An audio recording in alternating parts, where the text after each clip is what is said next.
Kung narating sa iyo ang mensaheng ito, Scorpio, huminto ka muna sandali at huminga ng malalim. Hindi ito isang malakas na babala, hindi rin isang dramatikong prediksyon, at lalong hindi ito aksidente. May mga mensaheng dumarating ng tahimik, lumalampas sa lohika at dumidiretso sa puso. Ang mensaheng ito ay sadyang dumating sa iyo sa isang gabi kung kailan bumabagal ang mundo at mas malakas magsalita ang damdamin kaysa sa mga salita. Maaaring nakaramdam ka ng pagiging mapagnilay, ng kakaibang katahimikan, o ng malalim na kamalayan kahit hindi mo alam kung bakit. Hindi iyon basta-basta. Iyon ay hudyat na may mga bagay na tahimik na nagkakaayos sa likod ng mga pangyayari.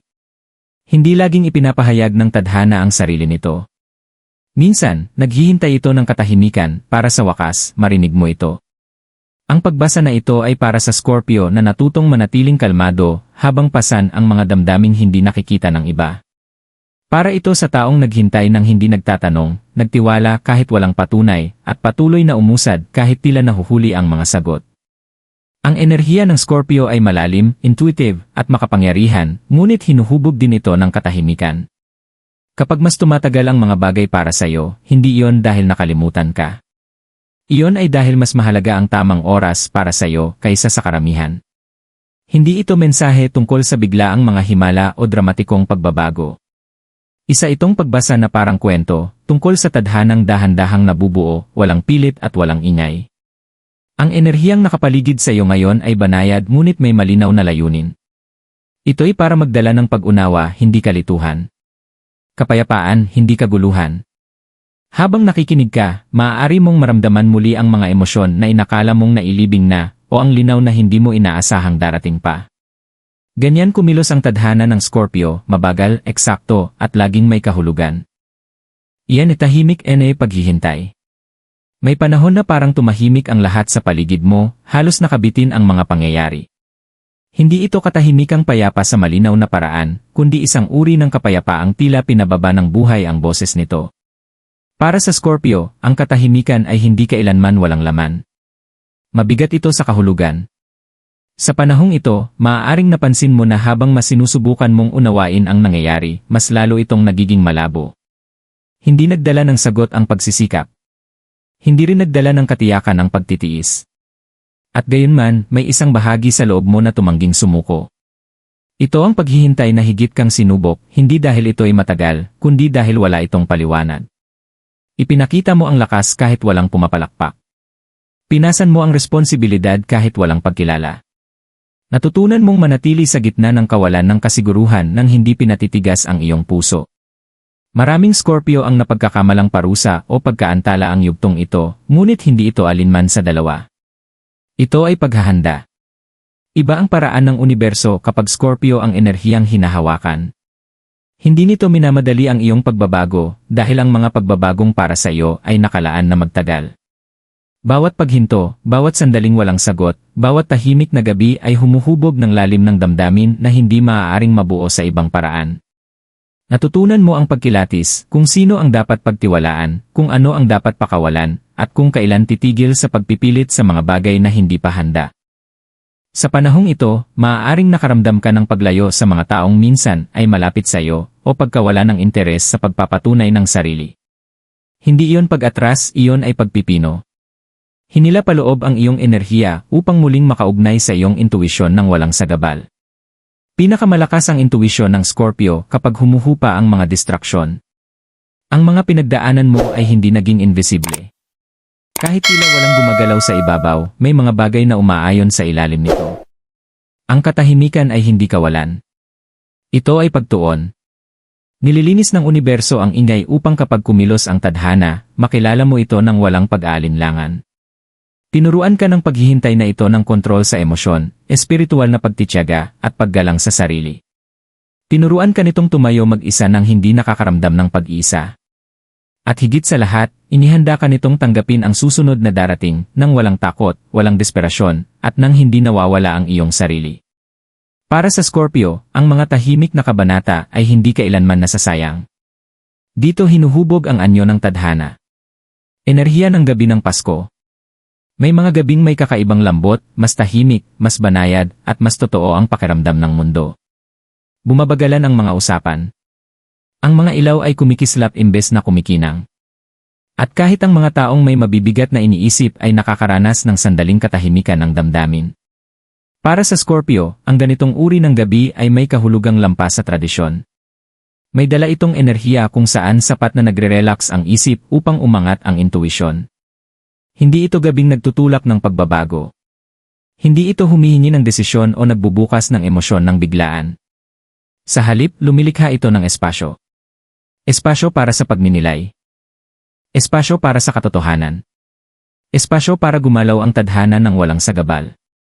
Malalim ang ugnayan ng Scorpio sa mga hindi nakikitang agos, at sa mga gabing ganito, mas madali silang maramdaman.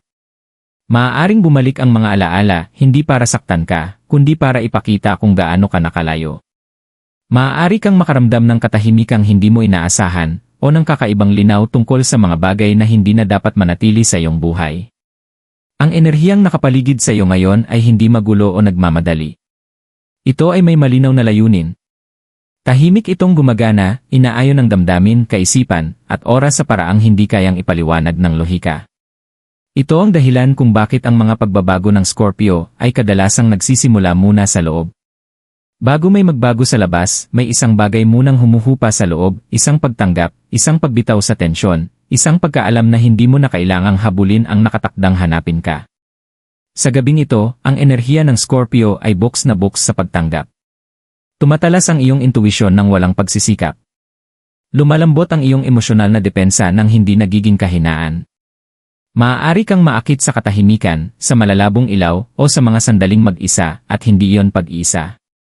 Iyon ay pagkakaayon. Hindi sumisigaw ang tadhana kapag papalapit sa Scorpio. Naghihintay ito ng kapayapaan, dahil sa kapayapaan mo ito pinakamalinaw na naririnig. Ang enerhiyang ito ay tungkol din sa pakikipagkasundo, hindi palagi sa ibang tao, kundi sa iyong sarili. Sa mga desisyong kinwestiyon mo. Sa mga landas na hindi mo tinahak. Sa mga pagtatapos na minsang tila walang linaw. Ang bigat na dala mo ay nagsisimulang gumaan, hindi dahil nagbago na ang mga pangyayari, kundi dahil nagbago na ang iyong ugnayan sa mga ito. Ang nagpapalakas sa gabing ito ay hindi ang mga nangyayari, kundi ang mga tumitigil na mangyari.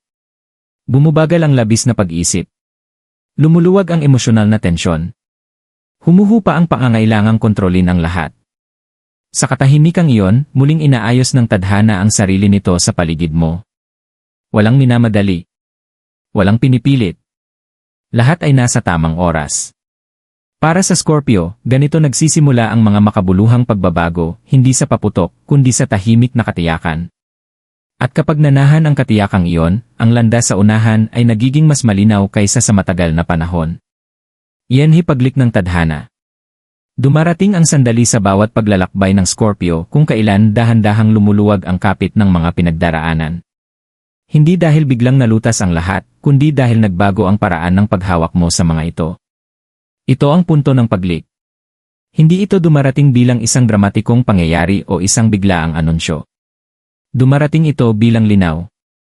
Bilang katapatan sa damdamin. Bilang pagkaunawa na hindi mo na kailangang ipaglaban ang parehong mga laban upang patunayan ang iyong lakas. Sa mahabang panahon, ang enerhiya ng Scorpio ay nasa survival mode, nakabantay, kontrolado, at laging handa. Natutunan mong protektahan ang sarili sa pamamagitan ng pag-aabang sa mga mangyayari, pagbasa sa pagitan ng mga linya, at paghahanda sa pagkabigo bago pa ito dumating. Pinanatili ka nitong ligtas, ngunit pinanatili ka rin nitong tensyonado. Nagsisimula ang paglik ng tadhana kapag napagtanto mong hindi na kailangan ang ganitong uri ng proteksyon. Hindi ka na kasing marupok ng dati. Mas marunong ka na ngayon. Ang pagbabagong ito ay unang nangyayari sa loob. Maaari mong mapansin na ang mga sitwasyong dati nagdudulot ng matinding emosyon ay tila malayo na ngayon. Ang mga salitang minsang masakit ay dumaraan na lamang ng walang bakas. Hindi ito pamamanhid. Ito ay mastery ng emosyon. Naproseso mo na ang mga aral na hindi na kailangang maulit. Sa puntong ito, ang tadhana ng Scorpio ay lumilipat mula sa paglaban patungo sa pag-aayon. Humihinto ka sa pagpipilit ng mga sagot. Tumitigil ka sa paghahabol ng katiyakan. Hindi mo na kailangan ng pagpapatunay para sa mga desisyong matagal mo nang nauunawaan. At sa pagbitaw na iyon, may mahalagang nangyayari, tumutugon ang universo. Hindi dahil humiling ka ng pagbabago, kundi dahil nagbigay ka ng espasyo para rito. Dito nagiging lakas ang pagsuko. Madalas hindi nauunawaan ng Scorpio bilang mapagkontrol, ngunit sa pinakamataas nitong anyo, alam ng Scorpio kung kailan bibitaw. Ang paglik ng tadhana ay hindi tungkol sa pagsuko ng laban. Ito ay tungkol sa pagtitiwala na ang nakalaan sa iyo ay hindi kailangang habulin o ipagtanggol ng walang katapusan. Mananatili ito. Babalik ito. Aayon ito. Maaaring makaramdam ka ng paghila tungo sa pagpapasimple ng iyong mga isip, ng iyong kapaligiran, ng iyong mga emosyonal na pagkakabit. Ang mga bagay na dati mahalaga ay biglang tila hindi na kailangan. Hindi ito pagkawala. Ito ay pagpipino. Hindi nagdadagdag ang tadhana sa isang magulong buhay. Nililinis muna nito. Habang umuusbong ang paglik na ito, nagsisimula kang makaramdam ng gaan nang hindi mo alam kung bakit. Mas simple ang mga desisyon. Hindi na kasing banta ang hinaharap. At kahit ang kawalan ng katiyakan ay nagiging kayang dalhin. Ito ang sandaling humihinto ang Scorpio sa paghahanda para sa impact at nagsisimulang maglakad pasulong na may tahimik na kumpiyansa.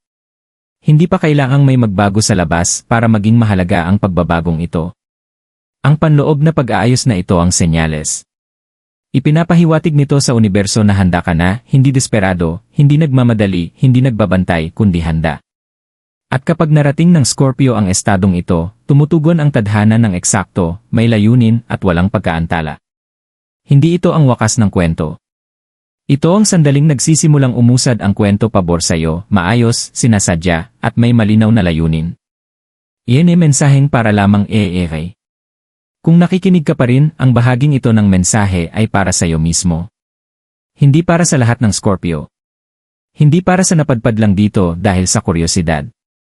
Ito ay para sa Scorpio na may naramdamang pagbabago habang naririnig ang mga salitang ito, ang nakaramdam ng pagkilala, hindi pagkagulat. Mahalaga ang pakiramdam na iyon.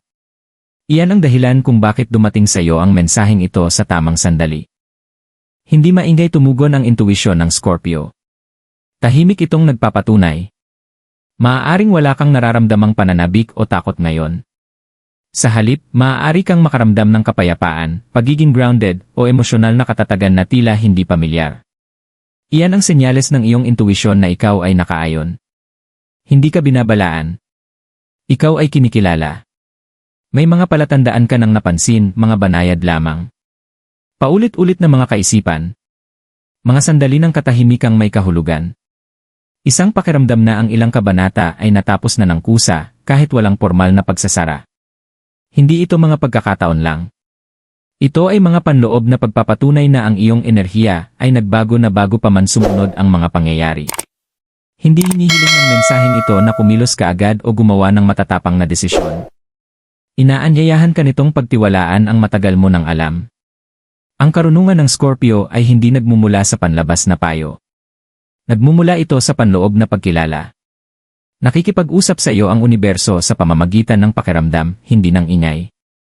Maaaring natanong mo ang sarili kung naghintay ka ba ng sobra, nagtiwala ng labis, o kumapit ng dapat ay bumitaw na. Ang mga pagdududang iyon ay bahagi ng proseso, hindi mga pagkakamali. Walang pinagdaanan mo ang nasayang. Bawat karanasan ay humubog sa iyong pananaw at nagpalakas sa iyong emosyonal na hangganan. Ang mensaheng ito ay narito upang ipaalala sa iyo ang isang bagay higit sa lahat, hindi ka nahuhuli. Hindi ka late. Hindi ka hiwalay sa iyong landas. Nasa eksaktong lugar ka kung saan dapat naroroon upang makilala ang susunod na darating ng walang kalituhan. Hindi hinihiling ng tadhana na baguhin mo kung sino ka. Umaayon ito sa kung sino ang naging ikaw. At ang naging ikaw ay isang taong kayang tumanggap ng linaw ng walang takot, ng koneksyon ng walang pagkapit, at ng oportunidad ng walang desperasyon. Habang pinapahintulutan mong lumubog ang mensaheng ito, hayaan mong manatili ka muna sa katahimikan. Walang pagsusuri. Walang inaasahan. Kamalayan lamang. Pinakamainam gumalaw ang tadhana ng Scorpio kapag nakikinig ka kaysa kapag nag-aabang. At sa sandaling ito, ang iyong naririnig ay pagpapatunay, hindi ng kung ano ang mangyayari, kundi ng kung sino ka na ngayon. At ang pagkaunawang iyon ang susi. Iyan bubukas pagkatapos ng gabi. Pagkatapos ng gabing tulad nito, hindi biglang rumaragasa ang pagbabago. Para sa Scorpio, ang unang bumubukas ay hindi isang pangyayari kundi isang pakiramdam. Isang banayad na pagluwag ng bigat. Isang damdaming hindi mo na kailangang manatiling nakabantay sa parehong paraan. Hindi agad nawawala ang emosyonal na bigat na iyong dala, ngunit ito'y gumagaan, mas kayang pasanin, hindi na kumakain sa iyo ng buo. Mapapansin mong lumalambot ang iyong mga reaksyon. Ang mga sitwasyong dati nangangailangan ng kontrol ay nagsisimulang ayusin ang sarili nang hindi mo pinakikialaman. Mas kalmado ang mga usapan. Mas malinaw ang mga desisyon. Hindi ito dahil biglang naging simple ang buhay, kundi dahil tumigil ka na sa pakikipaglaban sa agos. Kapag huminto ang Scorpio sa paglaban, nagsisimula ang pag-aayon. Ang bumubukas para sa iyo ay emosyonal na katatagan. Hindi pamamanhid. Hindi paglayo. Katatagan ang kakayahang makaramdam ng malalim ng hindi nilulunod ng emosyon.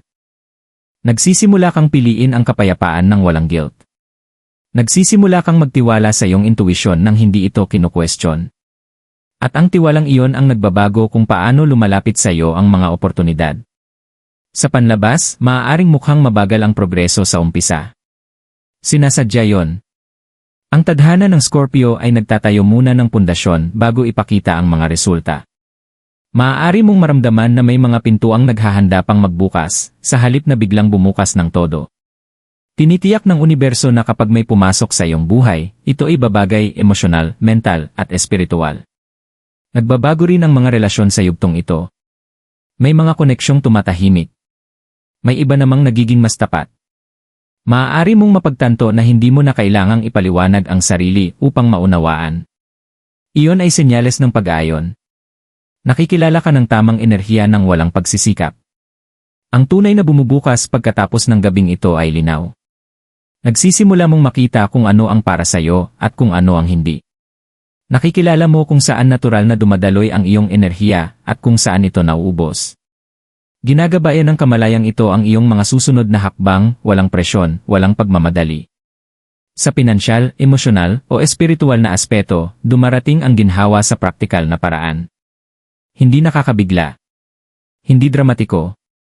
Sapat lamang upang maibalik ang balanse at kumpiyansa. Ganito dumarating ang mga biyaya ng Scorpio, matatag, makabuluhan, at pangmatagalan. At higit sa lahat, nagbabago ang paraan ng iyong paghihintay. Hindi ka na pakiramdam na nakabitin sa pagitan ng nakaraan at hinaharap. Naroroon ka na sa kasalukuyan. Grounded. Handa ngunit hindi balisa. Ang estadong iyon ay makapangyarihan. Ipinahihiwatig nito sa universo na handa kang tumanggap ng walang takot at umusad ng walang pag-aalinlangan. Ang susunod na bubukas ay hindi kaguluhan o kawalan ng katiyakan. Ito ay pag-aayon. At kapag pumasok ang Scorpio sa pag-aayon, natural na sumusunod ang pag-unlad, tahimik, tuloy-tuloy, at may malinaw na layunin. Habang papalapit sa pagtatapos ang mensaheng ito, wala kang kailangang gawin, ayusin, o madaliin. Hindi umuusbong ang tadhana ng Scorpio sa pamamagitan ng presyon. Umiiral ito sa pamamagitan ng pagtitiwala, sa pag-alam kung kailan mananatiling tahimik at kung kailan kikilos ng walang takot. Ang naramdaman mo sa pagbasa na ito ay hindi imahinasyon. Ito ay pagkilala. Isang paalala ng lakas na tahimik mong binuo, matyaga, dahan-dahan, at walang palakpakan. Hindi ka kailanman nakalimutan sa mga sandaling tila nahuhuli ang mga sagot. Hindi ka kailanman binaliwala ng palibutan ng katahimikan ang iyong mga pagsisikap. Hindi sinusukat ng universo ang pag-unlad gaya ng ginagawa ng tao. Sinusukat nito ang kahandaan. At ang lahat ng iyong pinagdaanan ang humubog sa bersyon mo na kayang tumanggap ng mga biyayang nakalaan na manatili. Bitawan mo ang paniniwalang kailangang dumating ang tadhana ng maingay para maging totoo. May mga makapangyarihang pagbabago na nagaganap ng walang saksi. Walang anunsyo. Walang agarang patunay. Mas nauunawaan ito ng Scorpio kaysa sa karamihan. Nararamdaman mo ang katotohanan bago mo pa ito makita. Nararamdaman mo ang pag-aayon bago pa ito maging lantad. Mula sa sandaling ito, hayaan mong kumilos ka ng banayad. Piliin ang kapayapaan kaysa kontrol. Tiwala kaysa tensyon. Presensya kaysa prediksyon. Ang nakalaan para sa iyo ay hindi lalampas sa iyo dahil kinikilala nito ang iyong enerhiya. Noon pa man, naakit na ito sa kung sino ka nang nagiging ikaw. Kung bumalik man ang pagdududa, alalahanin ang sandaling ito, hindi bilang pangako ng mga pangyayari, kundi bilang pagpapatunay ng pag-aayon. Hindi mo hinahabol ang tadhana. Inaayos ng tadhana ang sarili nito sa paligid mo, tahimik, eksakto, at sinasadya. Dalhin mo ang afirmasyong ito. Tiwala ako sa tamang oras ng aking buhay. Pinapakawalan ko ang hindi na nakaayon. Handa akong tumanggap ng walang takot. Ang nakalaan para sa akin ay mananatili. Hawakan ang katotohanan iyon ng walang pagmamadali. Walang inaasahan. Pinakamainam umusbong ang tadhana ng Scorpio kapag ikaw ay naglalakad pasulong na may tahimik na katiyakan. At ngayon, ikaw ay naglalakad na nakaayon. Hindi kailangang pilitin ang landas sa unahan. Kailangan lamang itong pagtiwalaan.